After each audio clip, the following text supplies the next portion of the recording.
Tendo a invitação de Fernando, a amabilidade de Mercedes, Rosina e os cambios de informações com Federico Montes durante nossa viagem de Montevideo. E pedir desculpa a vocês por meu portunhol, ou português, ou... Bom, vamos lá. Bem, vou falar de um problema muito grande, muito sério para nosso país, que é a AGLB. De coração, gostaria muito de não ter que voltar acá para discutir o manejo de maneira mais forte. Gostaríamos que nossa experiência com esta enfermidade sirva para você como um alerta, porque é muito triste ver tantos huertos sendo destruídos por esta enfermidade. Então, gostaríamos de compartilhar com você nossa experiência e lembrando que está em suas mãos impedir que o problema atinja a proporção que atingiu em nosso país, em Florida e outras partes. Tudo depende da atitude dos produtores, de todo o setor, depende muito de união, comprometimento, rigor e estar sempre alerta, porque depois que a enfermidade se instala, causa muito dano, aumenta os custos de produção e muitas plantas têm que ser eliminadas. E não gostaríamos de ver toda a riqueza, toda a diversidade de tão buenos materiais apresentados por Fernando ser ameaçado por este problema. Há que unir para proteger tudo de bueno que há visto sendo apresentado acá. Ok. Bem, dividi minha apresentação em 3 tópicos. Primeiro, rapidinho, o que é a AGLB, para aqueles que não conhecem o problema, sua importância e como reconhecer os sintomas, o que passa no mundo, Sudamérica, medidas de prevenção, e vou concentrar mais em o que passou em Brasil, como evoluiu os estudos e o manejo da enfermidade. Bem, trata-se de uma enfermidade causada por bactérias que vivem na avena da planta, se multiplica em la savia del floema, e é sistêmica, se multiplica e se circula por toda a planta, causando os danos, e é transmitida por espécies de insectos. O que temos acá é este Diaphorina citri, que ao sugar a avena da planta, adquire a bactéria e transmite para outras plantas. O problema desta enfermidade, quando se compara, por exemplo, com a CVC, é que não há variedades resistentes. Todas são suscetíveis e muito suscetíveis a esta bactéria. Aqui temos apenas uma lista de todo o que vimos em Brasil. As mandarinas, os limones, os naranjos, independente do porte enjerto, todos são afetados e muito forte. Descobrimos também que a bactéria pode se hospedar em planta de mirto, embora em planta de mirto ela não se multiplica como em cítricos. O mirto pode ser um problema para levar a bactéria a grandes distâncias, e considerar também que mirto é hospedante do vetor, que por lo tanto temos cuidado disto também. Aqui rapidamente os sintomas em hojas. Parece muito simples quando vemos os sintomas hoje, pero devo dizer que, a princípio, tivemos muita dificuldade em reconhecer os sintomas, em ter certeza de que aquele amarillo era, de facto, AGLB. Isto exige um treinamento das pessoas, e principalmente em inverno, em Brasil, quando tudo se amarelece em campo. Então, há que treinar as pessoas, porque este é ponto número 1, que é reconhecer os sintomas em campo para sacar as plantas o mais rápido possível. Há que ter uma equipe muito motivada porque o negócio está em las manos dessas pessoas que vão eliminar as fontes de inóculo. É um ponto muito importante. Temos aqui vários padrões de amarillo, que chamamos moteado. Temos aqui os sintomas em frutos. Os frutos ficam tortos, ficam com as semillas abortadas, e isto para todos os cítricos. Temos também esse amarillo nessa região da medula central. As perdas são imediatas. Temos essa foto sacada em 2004 de uma vestim, mostrando esta planta com sintomas. Quase todos os frutos tinham caído, e uma planta sem sintoma ao lado. Dá para ter uma ideia do que passa com esta enfermidade quando atinge uma planta. E esta é uma foto de Florida, mostrando a situação lá também. Outro dano causado pela enfermidade está em la qualidade do fruto. Aqui temos esse zero acá, indicando para baixo, são quedas diminuição em relação ao fruto sano. Então, os frutos ficam mais leves, menos pesados, diâmetro menor, altura, brix, cai, a acidez aumenta, o único que aumenta é a acidez, porcentagem de rugo, rátio e assim por diante. Ou seja, existe uma diminuição da qualidade dos frutos sintomáticos. A enfermidade progride muito rapidamente em plantas jovens. Essa foto foi sacada em 2004 e 3, 4 meses depois era isto que veníamos. Isto indica que se a enfermidade chega em plantios muito jovens, não vai produzir um fruto sequer. E se aparece em plantios adultos, demora um pouco mais para progredir, pero vai progredir e chegar a uma situação crítica como esta, onde não se produz nenhum fruto. Tudo se empieza por el brote. Por lo tanto, nossos esforços em pesquisa, em controle, tem a ver com os brotes, porque é em los brotes que os insectos, que Diaphorina citri vai multiplicar, é em los brotes que ele vai adquirir a bactéria ou inocular a bactéria. Então, todo empieza acá. E preparei este diagrama apenas para mostrar uma planta enferma, uma planta sana. A bactéria, então, ao insecto, ao se alimentar acá, ele adquire a bactéria. Existe um período, e para que esta adquisição ocorra poucos minutos a 1 hora é suficiente para isto.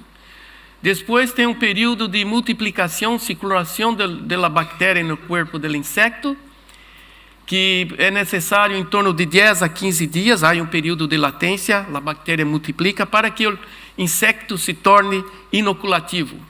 E ao sugar uma planta sana, ele vai inocular a bactéria e depois deste ponto, que também 1 hora mais ou menos minutos a 1 hora, 15 minutos na verdade é suficiente para a inoculação, a bactéria a partir deste momento empieza a se multiplicar e a circular muito rapidamente por el floema, porque o floema leva a sávia da parte verde para as raízes, e com este movimento a bactéria se multiplica e se movimenta, e completando o ciclo ao chegar nos brotes, onde será adquirida novamente e transmitida. Bem, comentamos que todos os cítricos são suscetíveis, incluso os porta-injertos. Há 2 anos atrás, começamos a estudar plantas, existia uma coleção de porta-injertos em bebedouro, cerca de fundecitos, e vimos a barra laranja, acá, a última barra, mostra a população da bactéria em las raízes, enquanto que as outras na parte arriba da planta. Isso é uma indicação de que não há por lo menos nenhuma variedade que hasta agora temos estudado, tanto em Brasil quanto os amigos de Florida, não há resistência a esta bactéria. Bem, estamos estudando se a possibilidade de usar diferentes porta-injertos, não como forma de controlar diretamente a bactéria, a enfermidade, pero pensando em usá-los como uma forma de uniformizar a emissão dos brotes e, desta forma, facilitar o controle químico do inseto vetor. Esta é uma possibilidade que vemos em porta-injerto. Esta rápida colonização da planta torna inefetiva qualquer tentativa de poda, de cura da planta. Conduzimos um experimento em 2004 e 2005 com mais de 600 plantas, com diferentes níveis de sintomas em la copa, diferentes idades e situações, e em todos os casos, mais de 60% das plantas que podamos, independente se sacando solamente a rama com síntoma ou toda a copa, o síntoma apareceu 4 a 5 meses depois.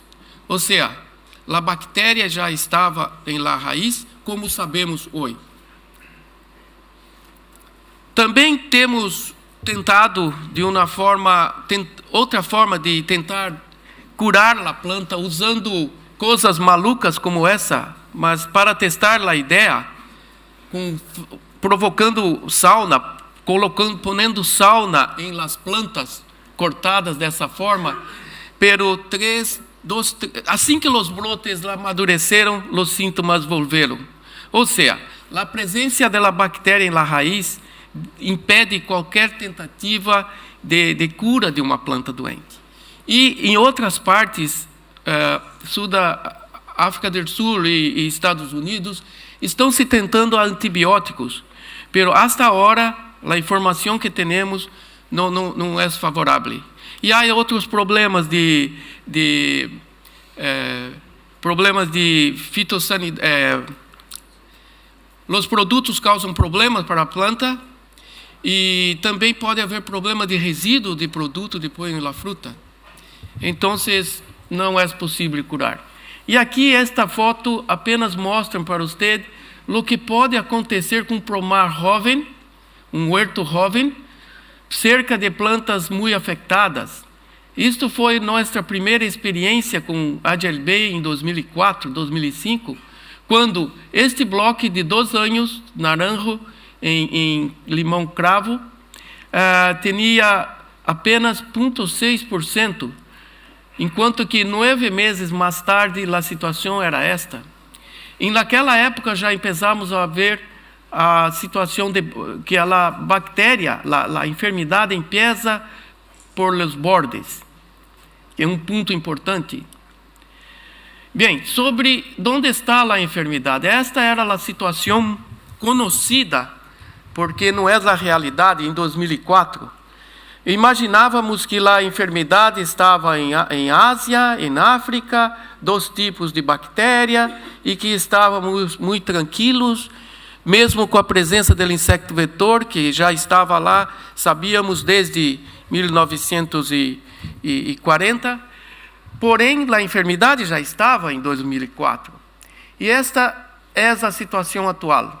Foi encontrado o AGLB em São Paulo, coincidentemente bem no centro de nossa maior citricultura, e hoje está em outros estados, Minas Gerais e Paraná, está em nossos vizinhos acá, Paraguai e Argentina, e a enfermidade em 2005, 2004 em Brasil, 2005 em Florida, depois Cuba, México e toda essa parte de Centro-América.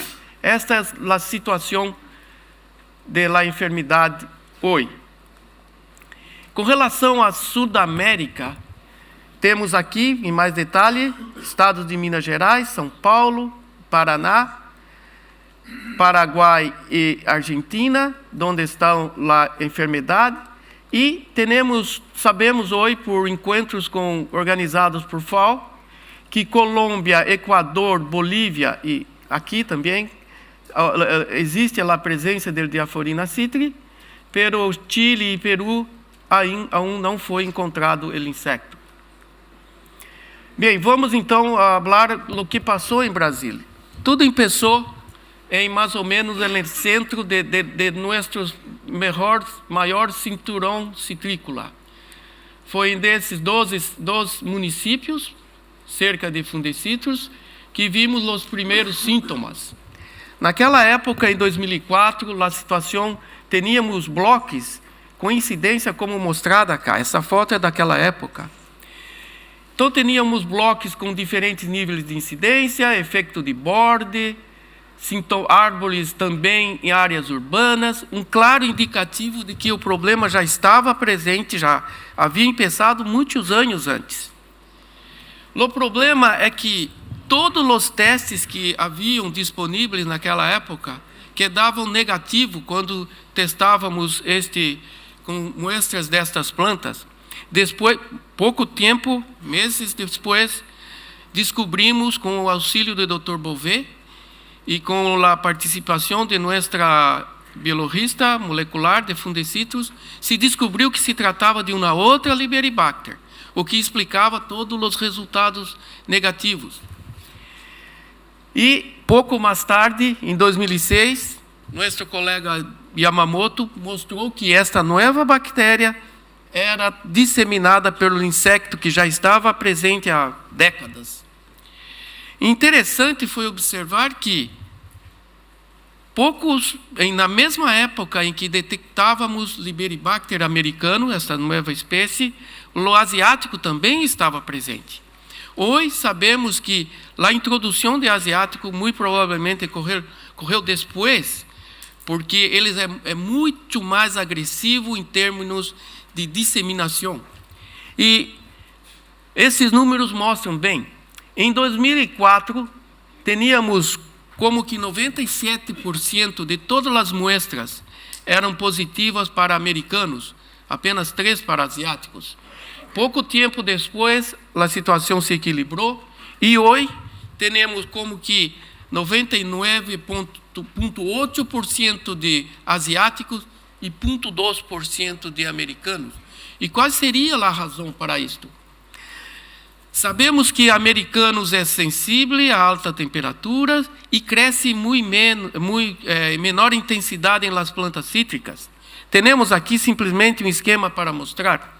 A população de americanos não passa de, em geral, 1 milhão de células por grama de tecido. Já asiático, 10 vezes mais, 10 milhões por grama de tecido. É muito fácil de entender por que asiático progrediu tanto e americanos quedou, por conta de é muito fácil para o insecto adquirir a bactéria quando há muita bactéria.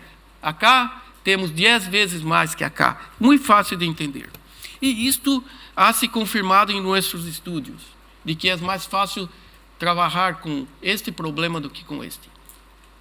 Bem, em 2004, quando vimos que tínhamos AGLB em Brasil, foi como que uma bomba, porque nosso REF e outros investigadores de Fundecitrus já conheciam o problema em outros países, em Ásia e África, principalmente. Então, sabíamos do tamanho do problema que tínhamos em nossas mãos. Então, neste momento, eu comecei a trabalhar em Fundecitrus e posso dizer a você como aquilo criou um alerta geral. Teníamos que ter informação, teníamos uma outra bactéria, será que ela tem o mesmo comportamento? Teníamos que avisar os produtores, conscientizar os produtores, pero sem pânico, porque há que ter uma certa calma e tomar as medidas certas. Teníamos que convencer a los oficiales do governo de ter uma lei para forçar a eliminação das plantas, para proteger nossa citricultura, disseminar a informação. torná-lo produtor consciente para que ele tomasse as medidas necessárias.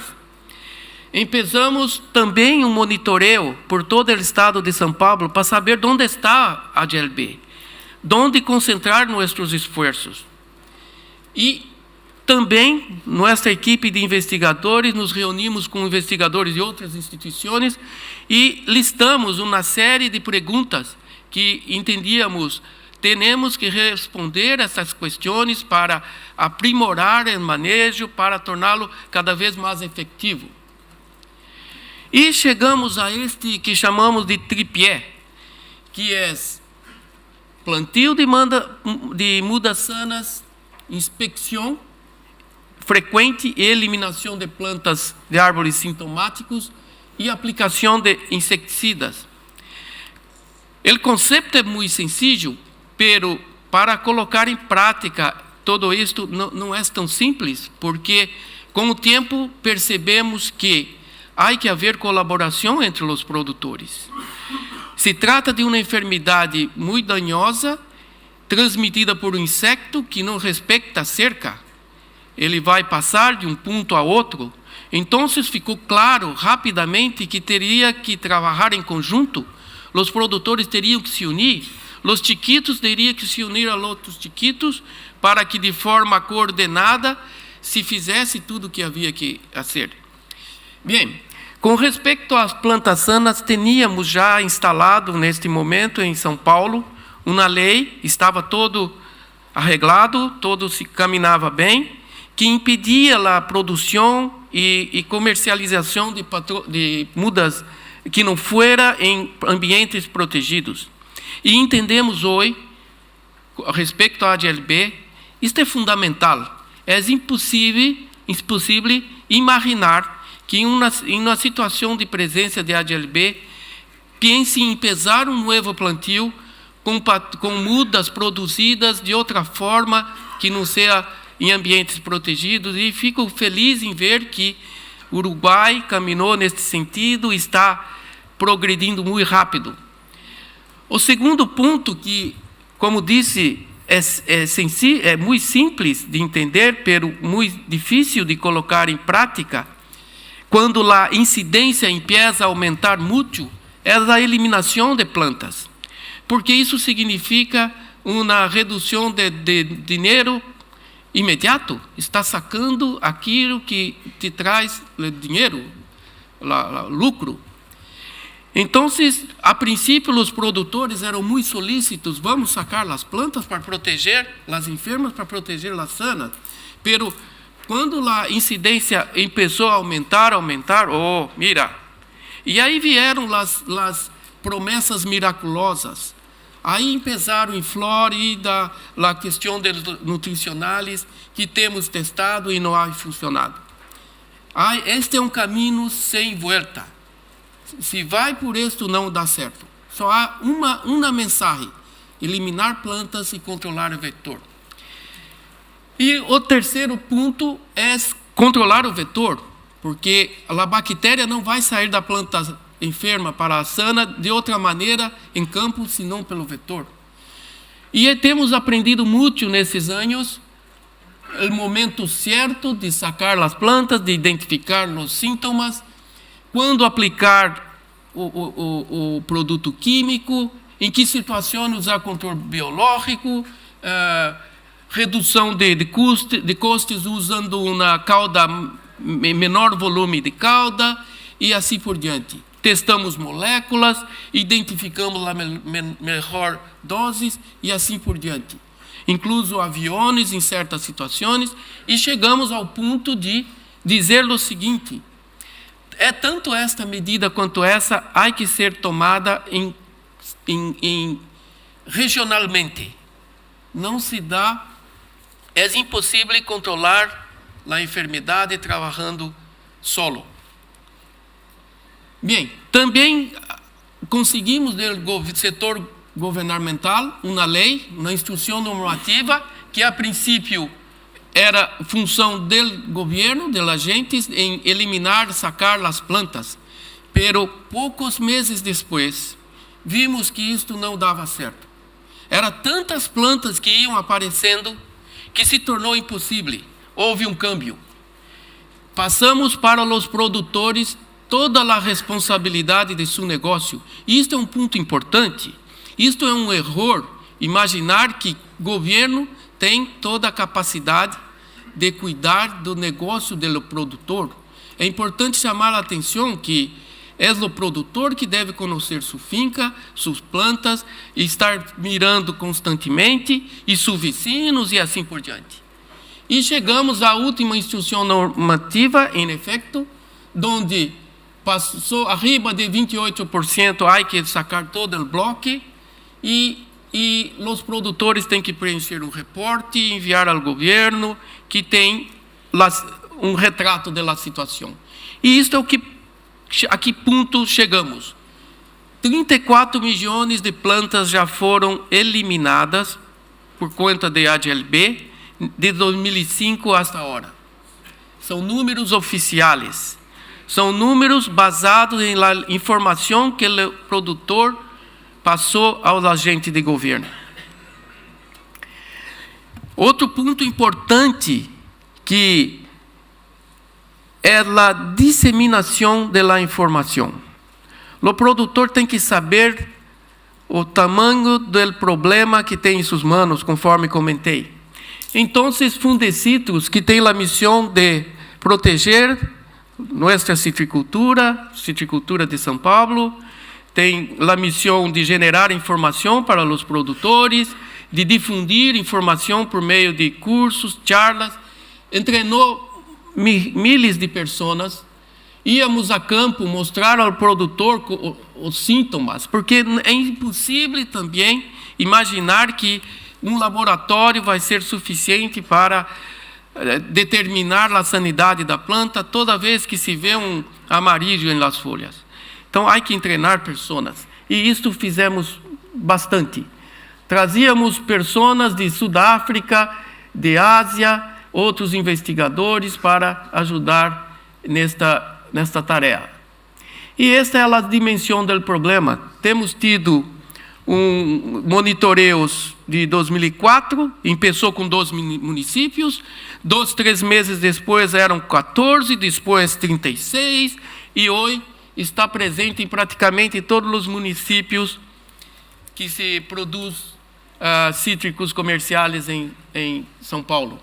Vemos acá em 2008, não passando de 4% no centro, onde imaginamos tudo começou. 2009, 10, 11 e 12, com índices altíssimos. Esta é a curva da porcentagem de árvores com sintomas. Eram apenas 0,6, mais ou menos, em abril de 2008, chegando quase que dobrando ano a ano, chegando a quase 7% em 2012.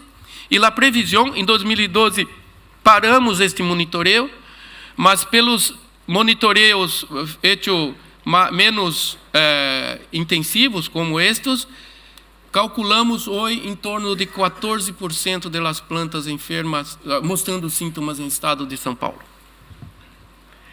E aqui a evolução por região. Desde o princípio, vimos que a enfermidade ha progredido muito rápido em centro e leste de São Paulo e em menor intensidade em outras regiões.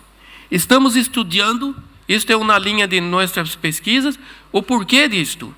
Por que a enfermidade não migrou para todas as direções com a mesma rapidez e intensidade? Teremos resultados de investigações que mostram claramente o efeito do clima, afetando brotações, que por sua vez afeta a população do insecto, afetando a multiplicação da bactéria dentro da planta e assim por diante. Então, esta é uma linha de investigação que pensamos poderá ser útil ao produtor, indicando, talvez, para onde migrar, se há alguma região de menor favorabilidade à disseminação. Estamos estudando esse ponto. Esta é a situação em termos de número de municípios. Onde estou marcando aqui é onde tudo começou. Então, já está em estado de Minas Gerais, Paraná, e desafortunadamente já chegou a nossos vizinhos acá. Como melhorar a diagnose em campo foi uma questão básica que tivemos a princípio. Era desta maneira que fazíamos. Claramente, a princípio, vimos que em uma árvore deste porte seria muito difícil ver os sintomas se estava no topo.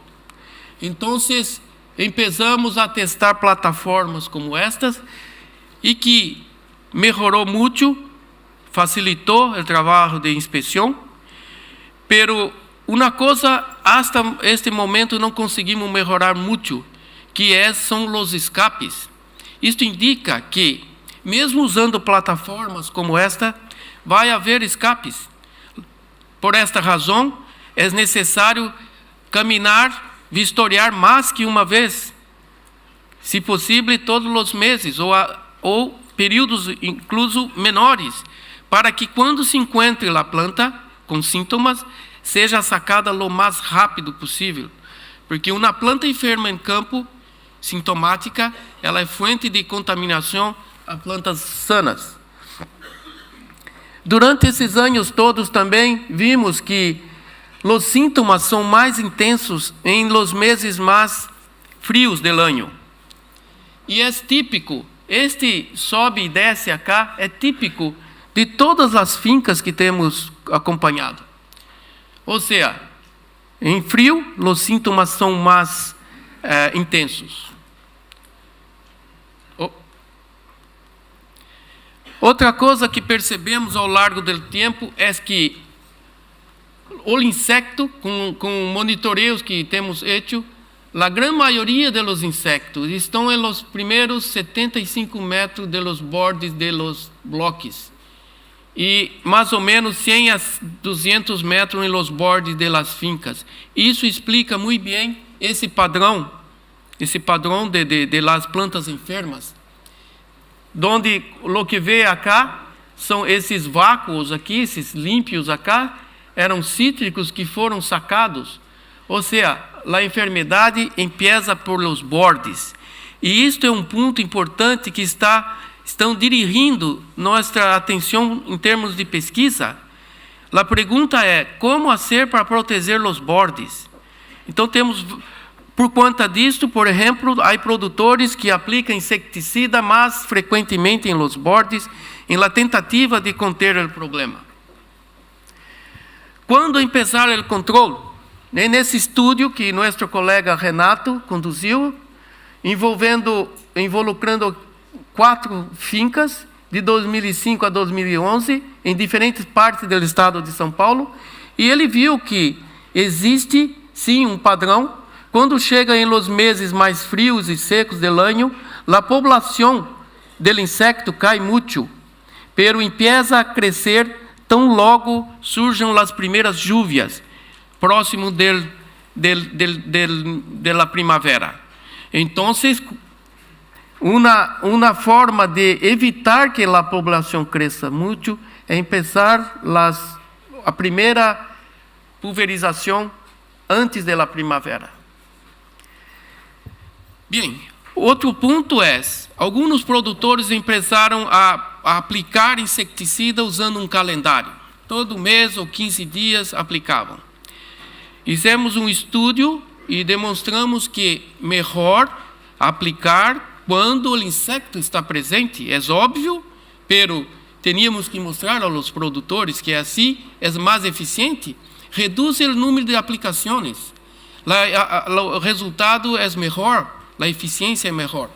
E como encontrar o insecto em campo? Bem, há diversas maneiras. Para nós, trampas funcionou muito bem, pero em outros países, tapa e visual funciona. Pero este é um ponto que, independente do método, ele ainda não está totalmente perfeito, porque há produtores que dizem, não vejo nenhum insecto em minha finca há 2, 3 anos, pero a enfermidade está aumentando. Isto porque estes métodos eles não são 100%. Uma forma de melhorar isto é incluir, por exemplo, adicionar a trampas algo que atraia o insecto, feromona, feromona, por exemplo, ou algum produto de planta que seja atrativo ao insecto. São pesquisas que estão em andamento. Controle biológico é incompatível, por lo menos em Brasil, com a frequência de inseticidas que aplicamos. Eles são muito sensíveis a produtos químicos. Há investigações sobre novas moléculas, pero lo que temos hoje em campo impede de usar controle biológico em campo. Por lo tanto, estamos usando eles em cidades, em pomares abandonados. É uma forma de reduzir hasta 70% a população do insecto. Também fizemos estudo para saber quais seriam os fatores que mais impactam o êxito do manejo.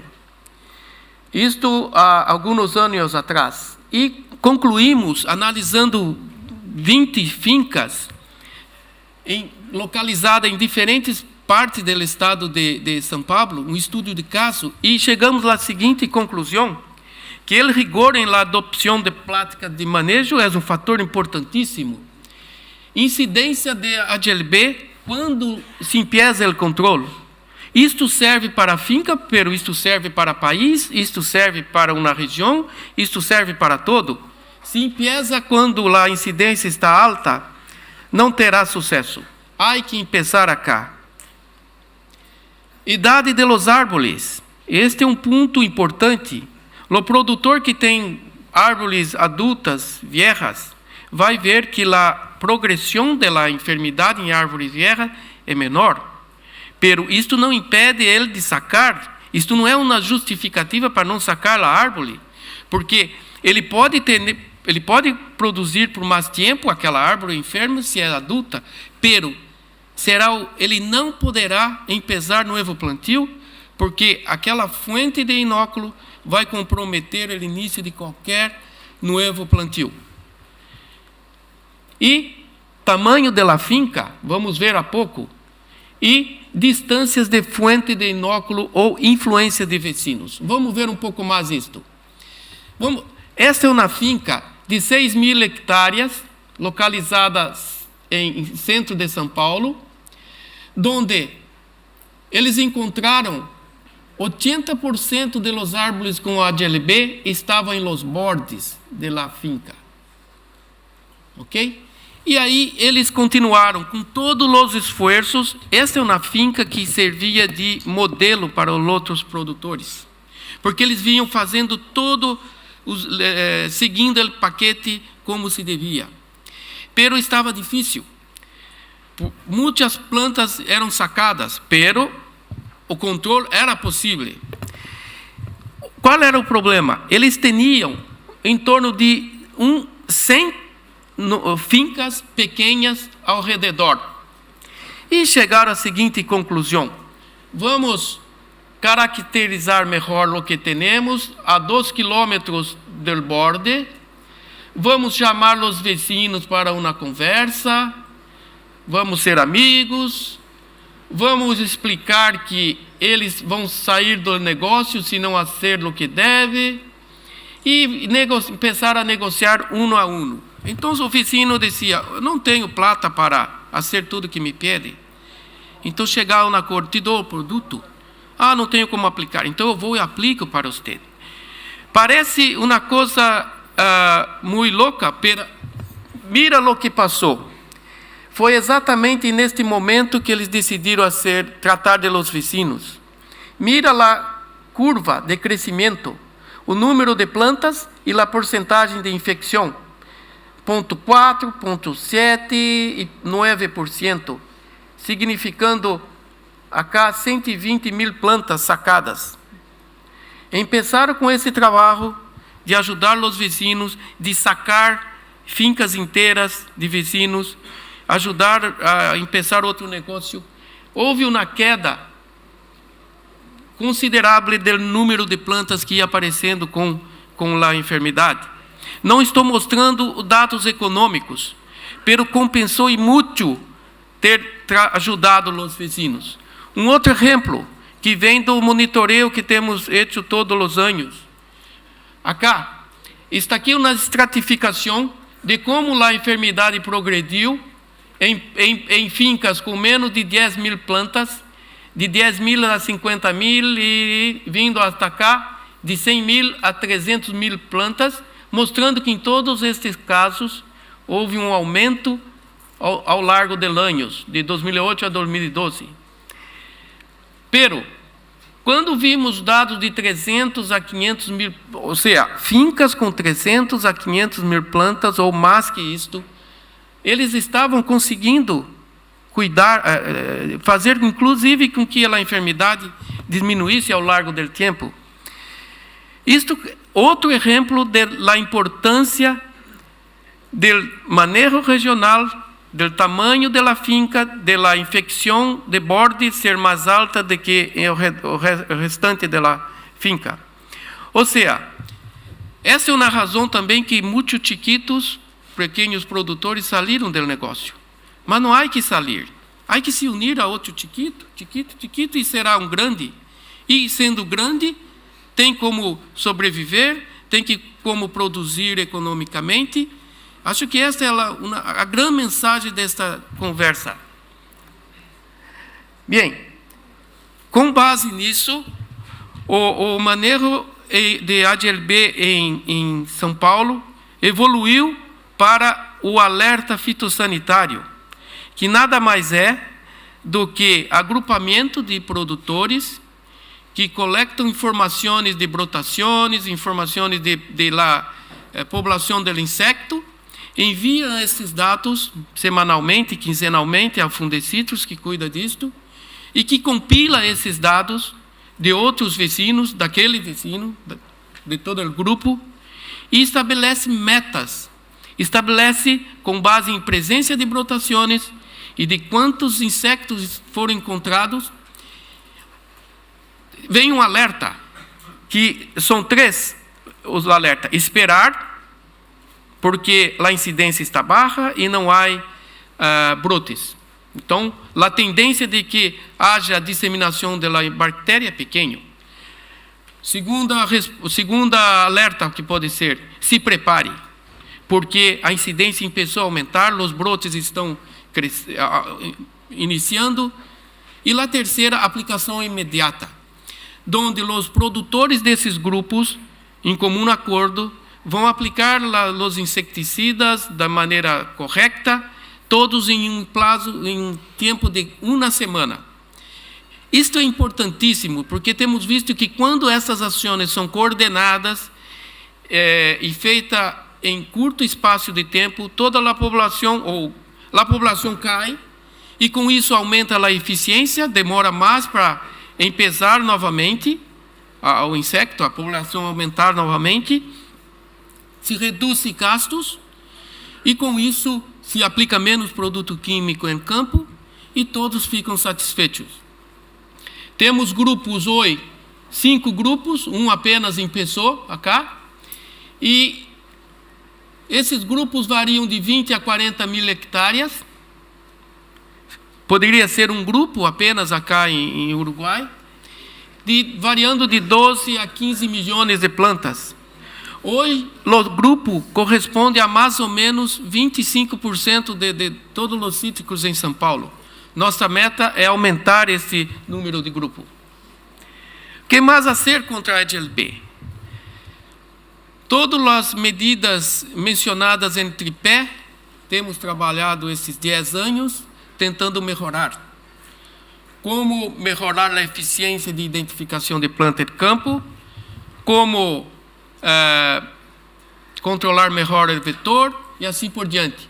Há algo mais a ser? Bem, continuar melhorando, porque vemos espaço para melhora. Temos que reduzir a incertidumbre do diagnóstico, que ainda persiste, descobrir maneiras mais efetivas de monitorar diaforina, já comentei deles voláteis, novas moléculas menos danosas e que permitam um controle biológico, melhorar os ajustes nas doses e volume de inseticidas, aumentar as áreas de manejo regional para cobrir todo o estado de São Paulo, planear novos plantios de maneira a facilitar o manejo de los bordes. Estava comentando que, incluso a orientação das linhas de plantio podem ser feitas de tal forma que facilite o controle.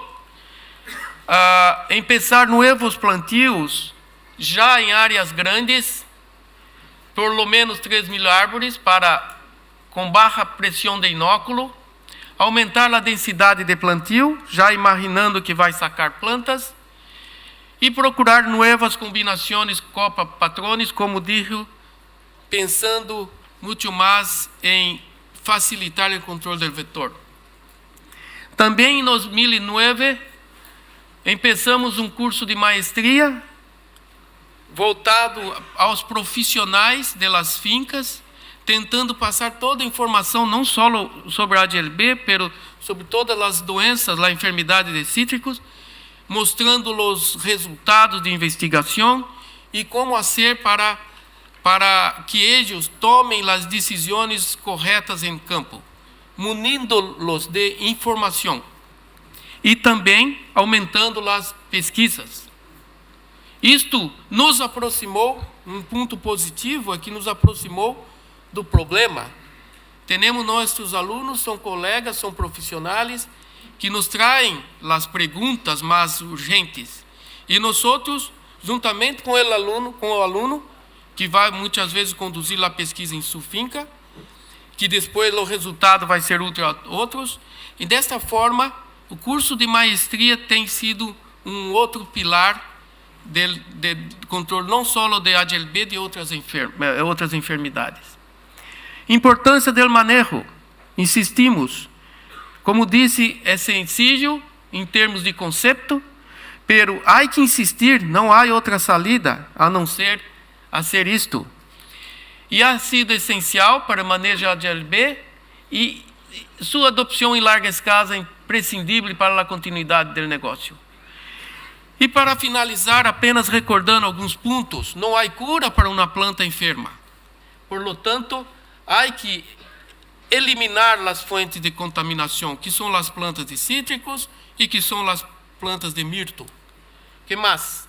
As bactérias são transmitidas muito eficientemente por insetos altamente prolíficos, pero é necessário controlá-los, diminuir ao máximo a população. Diminuindo a população, estará diminuindo as chances de transmissão. Que mais? Entender, isto é importante, que o manejo de ADLB é custoso, é difícil. Há que sacar plantas, há que aplicar inseticidas, há que volver a ser amigo de seus vecinos, às vezes mais difícil. E em nenhum país do mundo onde a enfermidade apareceu foi possível erradicá-la. Por lo tanto, há que dirigir todos os esforços para impedir sua introdução. E se isto não é possível, fazer de todo para evitar que atinja proporções epidêmicas. Isto é muito importante. De que maneira? Com ações preventivas. E acá, promovendo o envolvimento de todos os citricultores, do público, não se olvidando das cidades, que podem ter plantas entre os pátios. Temos o sistema de alerta, que, imagino, poderia se empezar em lugares em regiões onde não há problema, impedir trânsito ilegal de materiais vegetais, promovendo muestreo a nível regional e nacional e rápida de eliminação das plantas positivas. Um ponto importante acá, que muitos produtores cometeram os erros de ela está com síntoma, essa planta, mas há muito fruto, vou esperar cosechar os frutos e depois saco a planta. Essa planta é muito grande, vou sacar esta planta. E é difícil, entendemos, mas não há outra forma. Bem, de que maneira nós vemos, que vantagens vemos em Uruguai frente à ADLB? o que há de positivos que poderão ser usados por vocês em uma forma preventiva, pelo que havemos e conversado com Fernando, com todos de cá. A área relativamente pequena, se comparada a Brasil ou Florida, e totalmente mapeada. Foi interessante ver todo o trabalho de georreferenciamento apresentado aqui. Então, vocês sabem onde estão as plantas. Isto é interessante. O número de produtos